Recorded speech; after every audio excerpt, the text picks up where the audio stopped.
आदाब नाज़रीन, दोपहर की बड़ी खबरों के साथ आपका मेज़बान अहमद करीम एक बार फिर आपकी खिदमत में हाजिर है बड़ी खबरों के साथ। और बड़ी खबरें ये हैं कि आज बिहार में सियासी गहमागहमी अपने शबाब पर है। एक साथ पूरी दिल्ली वापस बिहार की तरफ गामजन है और दिल्ली के बड़े बड़े नेता आज बिहार में नजर आ रहे हैं। सबसे पहले बात करते हैं वज़ीर आज़म नरेंद्र मोदी की। आज वज़ीर आज़म नरेंद्र मोदी की बिहार इंतखाबी मुहिम का आगाज हुआ और अब तक के 2 रैलियों को खिताब कर चुके हैं। पहली रैली उन्होंने सासाराम में खिताब किया, दूसरी रैली उनकी गया में हुई। दोनों रैलियों में वज़ीर आज़म नरेंद्र मोदी ने एक तरफ जहां अपोजिशन पर सीधे तौर पर तनकीदों की तीर बरसाए, वहीं दूसरी जानिब अपनी सरकार में क्या कुछ किया गया है उन हवालों से भी बात की गई। आर्टिकल 370 का भी जिक्र आया, जम्मू कश्मीर का भी नाम आया। साथ ही साथ कहीं भी बिहार के इस इंतखाबी मुहिम के दौरान एनडीए की तरफ से खुसूसी दर्जा की बात नहीं हुई। और साथ ही साथ और क्या कुछ जो वादे थे पिछले 5 से 10 सालों में 2 इंतखाबी मुहिम के दौरान जब एनडीए की सरकार में क्या कुछ वादे किए गए थे उन वादों पर बात नहीं हुई। लेकिन बात यह हुई कि 15 साल पहले जब राजद की सरकार थी, कांग्रेस और राजद की सरकार थी, तब क्या सूरत हाल थी। जंगल राज को वापस नहीं लाने देना है, यह वज़ीर आज़म का कहना था। वज़ीर आज़म नरेंद्र मोदी ने अपने खिताब में उन तमाम कामों की तरफ इशारा किया जो उन्होंने बिहार सरकार की मदद से बिहार में किया है। तरक्याती कामों के हवाले से उन्होंने बात की और साथ ही साथ यह भी कहा कि यह वक्त लालटेन का नहीं है, लालटेन का वक्त जा चुका है और बिहार को आईटी हब बनाने की पूरी तैयारी है। साथ ही साथ कोरोना वायरस और लॉकडाउन के बीच बिहार का इंतखाब कितना अहम है, इस हवाले से भी वज़ीर आज़म नरेंद्र मोदी ने अपनी बात रखी है।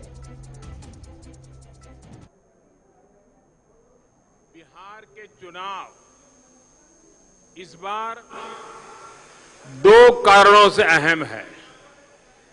एक तो कोरोना महामारी के बीच ये दुनिया का पहला बड़ा चुनाव है जहां इतनी बड़ी संख्या में मतदान होने वाला है। इसलिए नजर इस बात पर है खुद को सुरक्षित रखते हुए बिहार लोकतंत्र को मजबूत कैसे करता है। दूसरा, ये चुनाव इस दशक में बिहार का पहला चुनाव है। एनडीए की जीत के साथ ये चुनाव इस दशक में बिहार की भूमिका को और मजबूत करेगा। साथियों, 90 के दशक में बिहार के लोगों ने, यहां के लोगों का कितना अहित किया गया। बिहार को अराजकता और अव्यवस्था के किस दलदल में धकेल दिया, ये आप में से अधिकांश ने अनुभव किया है। आज भी बिहार की अनेक समस्याओं की जड़ में 90 के दशक की अव्यवस्था है, कुशासन है। यहां अनेक युवा साथी हैं जो पहली बार वोट डाल रहे हैं या जिनका जन्म नई सदी में हुआ है। आपको अंदाजा नहीं है कि बिहार ने कितना लंबा रास्ता तय किया है। आज आप एक नए बिहार को बनते देख रहे हैं। बिहार में नई व्यवस्थाओं को बनते देख रहे हैं। लेकिन एक समय था जब बिहार में इसकी कल्पना भी नहीं की जा सकती थी। ये वो दौर था जब रेलवे स्टेशन पर रात में उतरने के बाद लोग सुबह होने तक अपने घर नहीं जाते थे। सारी सारी रात स्टेशन में ही बैठे रहते थे। वज़ीर आज़म नरेंद्र मोदी की इस रैली में बिहार के सीएम नीतीश कुमार भी उनके साथ थे। उन्होंने अपने खिताब में कहा कि मरकजी सरकार ने भरपूर बिहार की मदद की है और तरक्की के दौर में बिहार को आगे ले जाने के लिए मरकजी सरकार की तमाम कोशिशों को बरोकार लाते हुए बिहार में एक साथ कई बड़े अहम प्रोजेक्ट पर काम किया गया है, जिसके नतीजे में बिहार तरक्की की रफ्तार में मजीद इजाफा करता हुआ दिखाई दे रहा है। योजनाएं चलाई जा रही है और खास करके बिहार के लिए माननीय प्रधानमंत्री जी ने कई विशेष सहायता दी है और विशेष योजनाएं भी चलाई है। मैं इसके लिए समस्त बिहार वासियों की तरफ से उन्हें हृदय से धन्यवाद देता हूं और आप लोगों ने जो काम करने का मौका दिया, हम लोगों को एनडीए को काम करने का मौका दिया है। यह तीसरा दौर हम लोगों का चल रहा है और इस दौर में भी हम लोगों ने काफी कुछ काम किया है। हम ज्यादा कुछ तो नहीं बोलेंगे, लेकिन जान लीजिए पहले कितना अपराध था। उन लोगों को 15 साल काम करने का मौका मिला।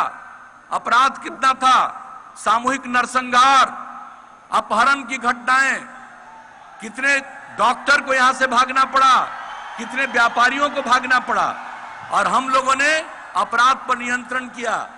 और केंद्र सरकार के द्वारा हर वर्ष प्रकाशित होता है अपराध के आंकड़े सभी राज्यों के बारे में। अभी सबसे हाल में जो अपराध का आंकड़ा प्रकाशित हुआ है केंद्र सरकार के द्वारा सभी राज्यों का, उसमें आप जान लीजिए बिहार की इतनी आबादी और अब बिहार अपराध के मामले में 23वें नंबर पर है। तो हम लोगों ने इतना अपराध के नियंत्रण के लिए भी जो काम किया है यह आप सबको मालूम है। और विकास का दर आप समझ लीजिए, पहले जो विकास कुल सकल घरेलू उत्पाद उनका था, जब उन लोगों का कार्यकाल समाप्त हुआ उस समय 76,466 करोड़ और अब यानी स्थिर मूल्य पर 4,14,977 करोड़ रुपया हो गया। और विकास दर भी बिहार का। वहीं कांग्रेस पार्टी भी बिहार में मुसलसल सरगर्म है। कांग्रेस पार्टी ने आज वज़ीर-ए-आज़म के खिताब से पहले और खिताब के बाद भी तबसरा किया। खिताब से पहले सवाल किया गया था कि इन मुद्दों पर बात करेंगे। खिताब के बाद कहा गया कि कोरोना वैक्सीन हो या फिर जो वादे थे वज़ीर-ए-आज़म के, उन तमाम वादों पर वज़ीर-ए-आज़म ने बात नहीं किया। क्या कुछ कांग्रेस की तरफ से रिएक्शन देखने को मिला है, वो भी आप सुनिए। प्रधानमंत्री वाकई बौखलाए हुए दिख रहे हैं। बहुत कम बार ऐसे देखने को मिलता है कि प्रधानमंत्री को समझ ही नहीं आता किससे बात कर रहे हैं। भीड़ थी नहीं, कोई ताली बजाने वाले नहीं, कोई वाहवाही देने वाले नहीं। और क्यों देंगे वाहवाही, क्यों आएंगे बिहार के लोग वापस से मूर्ख बनाने जब ये आ गए हैं। उन्हें खुशी की बात तो यह है कि आज उन्होंने बोली नहीं लगाई बिहार की, उसके लिए हम उनको धन्यवाद देते हैं। अपनी ही नीति आयोग की रिपोर्ट अगर वो पढ़कर आते तो शायद आते ही नहीं। सुनने में आया अपनी रैलीज भी अब कम करने वाले हैं आज की रैली देखकर। तो यहाँ जब आए तो पहले तो आप अपने 15 साल का भी हिसाब देकर जाएं और कुछ मुद्दों पर, काफ़ी मुद्दों पर माफ़ी भी मांग कर जाइए। अगर आप पहली रैली में माफ़ी नहीं मांग रहे बिहार के लोगों के सामने, तो आपको दूसरी रैली करने का तो अधिकार ही नहीं रहता। पहले माफ़ी मांगिए। क्यों पलायन करने वाले मजदूर पैदल आए, उनके लिए क्यों नहीं व्यवस्था की गई? क्यों बेरोजगारी का रिकॉर्ड तोड़ रहा है बिहार? बिहार पूरे विश्व में सबसे नौजवान प्रदेश माना जाता है, सबसे ज़्यादा नौजवान इस प्रदेश में है। उनके साथ जो आपने अन्याय किया है, पहले उसके लिए माफ़ी मांगते, फिर यहाँ आते तो शायद बिहार के लोग आपका भाषण सुनने आ जाते। आज इसलिए नहीं आए हैं क्योंकि उन्होंने आपको माफ़ नहीं किया। 15 साल से उनकी सरकार है। प्रधानमंत्री को चाहिए कि 15 साल में बिहार में उनके मुख्यमंत्री ने क्या किया और केंद्र में उन्होंने क्या किया। उन्हें नोटबंदी पे मांगना चाहिए वोट, जीएसटी पे मांगना चाहिए। उन्होंने कोविड तबाह कर दिया, कयामत ले आए देश के अंदर, उस पर वोट मांगना चाहिए कि उन्होंने जनवरी में क्यों नहीं लॉकडाउन किया था, मार्च में क्यों किया है, ट्रंप को क्यों बुलाया था, चीन सरहद पे खड़ा है, दरवाजे पे खड़ा है, घुसा हुआ है, इस पे वोट मांगना चाहिए। प्रधानमंत्री को सच्चाई पे वोट मांगना चाहिए। और मुझे यकीन है कि बिहार की जनता ने मन बना लिया है कि वो इनको बाहर का रास्ता दिखाएगी। जहाँ तक कोविड का ताल्लुक है, शर्म की बात है, लोगों को डरा कर वोट मांग रहे हैं। आप करें बिहार के लोगों को हम वैक्सीन देंगे, इसका मतलब बाकी देश के लोगों को आप वैक्सीन नहीं देंगे। या तो आप ये कहिए कि सिर्फ बिहार के लोगों को वैक्सीन देंगे, बाकी देश के लोगों को नहीं देंगे। मोदी सरकार बिहार को विशेष राज्य का दर्जा क्यों नहीं देती? मोदी सरकार के केंद्रीय मंत्री आर.के. सिंह जी ने बिहार के विशेष राज्य के दर्जे की मांग को कल सिरे से खारिज क्यों कर दिया? क्या आज मोदी जी बिहार को विशेष राज्य का दर्जा देने की घोषणा करने का साहस दिखाएंगे? दूसरा सवाल, मोदी सरकार ने बिहार के युवाओं के भविष्य पर कुठाराघात क्यों किया? पिछले चुनाव में 500 करोड़ की लागत से भागलपुर में बनने वाला केंद्रीय विश्वविद्यालय कहां खो गया? वाहवाही तो खूब लूटी, पर मोदी जी भागलपुर के केंद्रीय विश्वविद्यालय की एक भी ईंट क्यों नहीं लगी? क्या जवाब देंगे? बिहार के युवा, नंबर 3, बिहार के युवाओं को कौशल विकास का झूठा सपना क्यों दिखाया? कौशल विकास यूनिवर्सिटी के नाम पर मोदी सरकार ने झूठ क्यों परोसा? 1550 करोड़ की लागत से बनने वाला कौशल विश्वविद्यालय और 1 लाख बिहारी युवाओं को, युवतियों को ट्रेनिंग देने वाला कौशल विश्वविद्यालय कहां गया? क्या यह सही है कि मोदी जी ने चोर दरवाजे से बिहार में बनने वाली कौशल यूनिवर्सिटी, स्किल डेवलपमेंट यूनिवर्सिटी छीनकर अपने संसदीय क्षेत्र में वाराणसी में शिफ्ट कर दी है? नंबर 4, बिहार में बिजली उत्पादन को लेकर मोदी जी ने झूठ क्यों बोला? बक्सर के चौसा में 10,000 करोड़ की लागत से बनने वाले बिजली के पावर प्लांट का क्या हुआ? उसकी बिजली बनना तो दूर, वहां एक ईंट भी क्यों नहीं लगी? एनडीए की तरफ से सीएम नीतीश कुमार और पीएम मोदी मोर्चा संभाले गए, वहीं दूसरी जानिब महागठबंधन की तरफ से राहुल गांधी मैदान में आ चुके हैं और आज राहुल गांधी के साथ साथ तेजस्वी यादव दोनों एक स्टेज पर नजर आए। हिसुआ, गया के, नवादा के हिसुआ में आज दोनों ने रैली की और इसके बाद अब जो खबर मिल पा रही है कि करीब 3 बजे कहलगांव में भी राहुल गांधी की रैली है। इधर आज नवादा में दोपहर 12 बजे रैली हुई हिसुआ में, जिसमें बिहार के महागठबंधन के वजीर आला के उम्मीदवार राजद के नेता तेजस्वी यादव भी मौजूद थे। लेकिन इस बीच राहुल गांधी ने अपने खिताब में आज सीधे तौर पर मरकजी सरकार को और खासतौर से पीएम मोदी को घेरने की कोशिश की। चीन और हिंदुस्तान के दरमियान सरहदी कशीदगी जो है वो भी इसमें जिक्र किया गया। गलवान में जो वाकया पेश आया था उसका भी जिक्र किया गया। साथ ही साथ आज मरकजी सरकार को घेरते हुए राहुल गांधी ने कहा कि मोदी जी ने कहा था कि वो 2 करोड़ बेरोजगारों को रोजगार देंगे। सवाल ये है कि क्या उन्होंने नौजवानों को रोजगार दिया? नहीं, वो आपके सामने सर झुकाते हैं और चंद सनतकारों का काम करते हैं। उन्होंने तो नोटबंदी का ऐलान किया और कहा कि यह लड़ाई काले धन के खिलाफ है। मोदी जी ने आम लोगों का पैसा छीन लिया और चंद बिजनेसमैन कारोबारियों का कर्ज माफ कर दिया। राहुल गांधी ने अपने खिताब में कहा कि जब गरीब मजदूर भूखे प्यासे और पैदल आ रहे थे तो मोदी जी ने मजदूरों की मदद नहीं की। आप भूखे प्यासे मरे, आप हजारों किलोमीटर पैदल चले, लेकिन हकीकत यह है कि मोदी जी ने आपकी मदद नहीं की। जब आप सच्चाई को जानेंगे तभी बिहार आगे बढ़ेगा। सवाल यह है कि जब चाइना की सेना ने हमारे 20 सैनिकों को मारा, शहीद किया और हमारी जमीन ली, भाई और बहनों 1200 किलोमीटर हिंदुस्तान की जमीन चाइना ने ली है। चाइना की सेना हिंदुस्तान के अंदर है। सवाल यह है कि जब चाइना हमारी जमीन के अंदर आए तो हमारी प्रधानमंत्री ने हमारे वीरों का अपमान करते हुए ये क्यों बोला कि हिंदुस्तान के अंदर कोई नहीं आया? सवाल भाइयों और बहनों ये है। आज कहते हैं मैं सिर झुकाता हूं, मगर हिंदुस्तान की सेना का अपमान नरेंद्र मोदी ने किया जब उन्होंने देश को झूठ बोला कि चाइना का कोई भी सैनिक हिंदुस्तान के अंदर नहीं आया। सवाल यह है नरेंद्र मोदी जी, ये चाइना के सैनिक जो हिंदुस्तान के अंदर बैठे हैं, इनको आप बाहर कब निकालोगे? सवाल यह है। आप सिर झुकाने की बात मत कीजिए। आप हमारे वीर सैनिकों को यह बताइए कि चाइना को आप हिंदुस्तान से कब बाहर फेंकोगे, यह बताइए। और यहां आकर उल्टे सीधे झूठ मत बोलिए।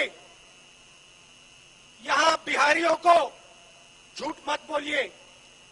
आप बिहारियों को यह समझाइए कि आपने उनको रोजगार कितना दिया और कब। पिछले चुनाव में बोला था 2 करोड़ युवाओं को रोजगार दूंगा।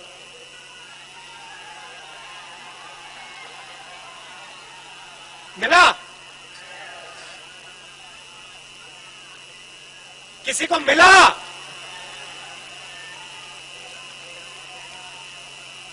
जीरो। आते हैं, कहते हैं किसानों के सामने मैं सिर झुकाता हूं, सेना के सामने मैं सिर झुकाता हूं, मजदूरों के सामने मैं सिर झुकाता हूं, छोटे व्यापारियों के सामने मैं सिर झुकाता हूं। और दूसरे घर जाते हैं और अंबानी और अदानी का काम करते हैं। भाषण आपको देंगे, सिर झुकाएंगे आपके सामने, मगर जब काम करने का समय आएगा तो फिर काम किसी और का करेंगे। वहीं बिहार में महागठबंधन के सीएम उम्मीदवार तेजस्वी यादव ने भी इस रैली से खिताब किया। नवादा की इस रैली में उन्होंने सीधे तौर पर बिहार के सीएम नीतीश कुमार पर निशाना लगाया। उन्होंने कहा कि 15 साल से नीतीश कुमार बिहार की सरकार चला रहे हैं, लेकिन बिहार आज भी गरीबी और भुखमरी के साथ साथ तरक्की के मामले में बहुत ही पीछे है। उन्होंने कहा कि बिहार में जैसे उनकी सरकार बनेगी, पहली कैबिनेट की मीटिंग में पहला सिग्नेचर, पहली दस्तखत जो होगी वो 10 लाख सरकारी नौकरियों को लेकर हुई। क्या कुछ कहा तेजस्वी यादव ने आज की इस रैली में? एक बार तेजस्वी यादव को भी सुनिए। हम यहाँ पकाओ और थकाओ भाषण देने नहीं आए। समय कम है, समय कम है। पकाओ और थकाओ भाषण नहीं, सीधे आप लोग रिजल्ट बता दो। नवादा, पूरा नवादा में जीत रहा है कि नहीं जीत रहा है? सारा सीट निकाल के दीजिएगा कि नहीं दीजिएगा? देख ला, नवरात्रि है, माँ दुर्गा की आराधना पूजा हम करके आ रहे हैं। कलश की स्थापना हुई है, और जब कलश की स्थापना होती है, जो लोग पूजा करते हैं वो लोग जानते हैं कि संकल्प लिया जाता है। तो आप सब लोग हाथ उठा करके बताइए, संकल्प लीजिए। दोनों हाथ, दोनों हाथ। जिताना है ना? देखा, हमरा के कुछ ना कहे के बाद 15 साल से तू लोग जाना तो रहा कि नीतीश कुमार मुख्यमंत्री बारे हैं, डबल इंजन की सरकार बा। दिल पे हाथ रख के बोला, जब तू लोग ब्लॉक जावेला, थाना जावेला, तब बिना चढ़ावेला कोई काम होला? कितना लेता है? बिना घूस के कोई काम नहीं। घूसखोरी बढ़ी है कि नहीं बढ़ी है? आप लोग बताओ, 15 साल में नीतीश जी रोजगार दिए, कारखाना लगाए, पलायन रोके, गरीबी मिटाए, किसानों के लिए सिंचाई का व्यवस्था कराए। तो आप बताओ, जो जिसको रोजगार था उसको भी मोदी जी ने छीन लिया, नीतीश जी ने छीन लिया। जो शुगर मिल, पेपर मिल, जूट मिल जो चालू था वो भी बंद हो गया। अब तू लोग सब लोग जानते रहो कि नीतीश कुमार जी भाषण देले बारे, घूम घूम के कहते रहे कि बिहार में समुंदर नहीं ना है, लैंडलॉक्ड स्टेट है, जमीन से घिरा हुआ है, इसलिए कारखाना नहीं लग सकता। नीतीश जी, आप थक चुके हो, आपसे बिहार संभलने वाला नहीं है। क्या बात कर रहे हैं? यूपीए की सरकार थी, बता लालू जी ने रेलवे का कारखाना दिया कि नहीं दिया? मढ़ौरा में, परसा में, मधेपुरा में समुद्र था क्या? चलो मान लेते लैंडलॉक स्टेट के है, दिक्कत हो रही है, कारखाने नहीं लग रहे, नौकरी नहीं दे सकते नीतीश जी।